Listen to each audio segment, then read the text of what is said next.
माँ चाहती थी बेटा करे सरकारी नौकरी, पिता को मिलती थी 90 रुपए तनख्वाह, अब बेटा बनेगा मुख्यमंत्री। क्या वीरभद्र सिंह परिवार दोहराएगा आंध्र प्रदेश वाला इतिहास? माँ बेटे के पास अब बचे हैं सिर्फ दो ऑप्शन। सीएम की कुर्सी के लिए नरसिम्हा राव और सोनिया तक से भिड़ गए थे वीरभद्र सिंह।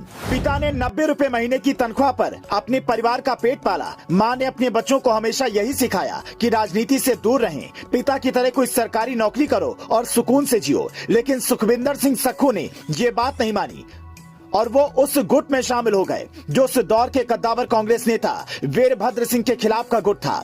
सुक्खू पंडित सुखराम को अपना गुरु मानते हैं। ये वही सुखराम हैं जिनकी वीरभद्र सिंह से बिल्कुल नहीं बनती थी।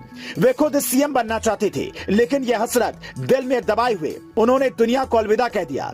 इसलिए सुक्खू का नाम सीएम के लिए फाइनल होते ही हिमाचल में यह चर्चा आम हो गई कि गुरु न सही पर चेले ने वीरभद्र परिवार को मात दे ही दी। 24 घंटे पहले तक वीरभद्र सिंह की पत्नी प्रतिभा सिंह ये कह रही थी कि हम वीरभद्र सिंह के नाम पर चुनाव जीते हैं और हाईकमान उन्हें इग्नोर नहीं कर सकता है। लेकिन 5 वजहों से सुक्खू ने बाजी मार ली। वीरभद्र परिवार पर शिमला और ऊपरी क्षेत्रों में रहने वालों का पक्ष लेने का आरोप लगता रहा है। प्रतिभा सिंह को रानी होने की कीमत चुकानी पड़ी। चुनाव के तुरंत बाद प्रतिभा सिंह बयानबाजी करने लगी, हाईकमान पर दबाव बनाने लगी, लेकिन सुक्खू बिल्कुल शांत थे, विधायक जुटा रहे थे। सोनिया गांधी पर एक बार वीरभद्र सिंह ने प्रेशर बनाया और सीएम की कुर्सी ली थी। तभी से यह परिवार आंखों में खटक रहा था। राहुल गांधी और प्रियंका गांधी के गुट में सुखविंदर सुक्खू फिट बैठते हैं, जबकि प्रतिभा सिंह की पहचान वीरभद्र सिंह की पत्नी के रूप में है। सुक्खू हमीरपुर से आते हैं, जहां से बीजेपी नेता अनुराग ठाकुर भी आते हैं और इस बार वहां बीजेपी का सूफड़ा साफ हुआ तो इसका इनाम मिला। इसके अलावा कई और सियासी वजहें भी रही हैं जिनकी बदौलत सुक्खू को सीएम की कुर्सी मिली है। हालांकि सुक्खू अगर विधायकों को एकजुट नहीं रख पाए तो उनके लिए मुश्किलें खड़ी हो सकती हैं, क्योंकि 68 विधानसभा सीटों वाले हिमाचल प्रदेश में कांग्रेस के पास 40 सीटें हैं, जबकि बहुमत के लिए 34 सीटों की जरूरत है। प्रतिभा सिंह के गुट के विधायकों ने अगर बगावत कर दी तो मुश्किल खड़ी हो सकती है। कहा जाता है प्रतिभा सिंह के गुट में 6 से 8 विधायक हैं। जैसे ही सुक्खू नाम का ऐलान हुआ, उनके समर्थकों ने हंगामा खड़ा कर दिया।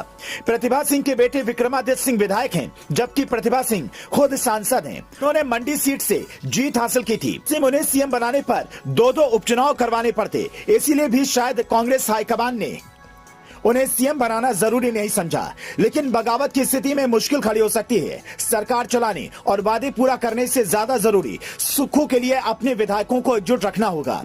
आज जो स्थिति हिमाचल में है, ठीक वैसी स्थिति आंध्र प्रदेश में करीब 15 साल पहले थी। वहां के मुख्यमंत्री वाईएस राजशेखर रेड्डी की एक प्लेन क्रैश में मौत हो गई। उनकी पत्नी सीएम बनने का ख्वाब देख रही थी, लेकिन सोनिया ने इग्नोर कर दिया। इसका खामियाजा कांग्रेस को बाद में उठाना पड़ा। आज राजशेखर रेड्डी के बेटे जगमोहन रेड्डी आंध्र प्रदेश के मुख्यमंत्री हैं। उन्होंने कांग्रेस से अलग होकर उसी टाइम वाईएसआरसीपी नाम की पार्टी बना ली थी। हालांकि प्रतिभा सिंह ऐसा करेंगी इसकी उम्मीद कम दिखती है। हो सकता है सब कुछ शांत भाव से देखें और आगे जाकर फैसला लें, क्योंकि सीएम न बनने का दुख उनकी बातों में साफ झलक रहा है। आपको क्या लगता है, उन्हें क्या करना चाहिए? कमेंट करके बता सकते हैं, क्योंकि लोकतंत्र में असली मालिक तो जनता ही होती है और जनता के मुताबिक ही नेताओं को फैसले करने चाहिए। Bureau report, news flash.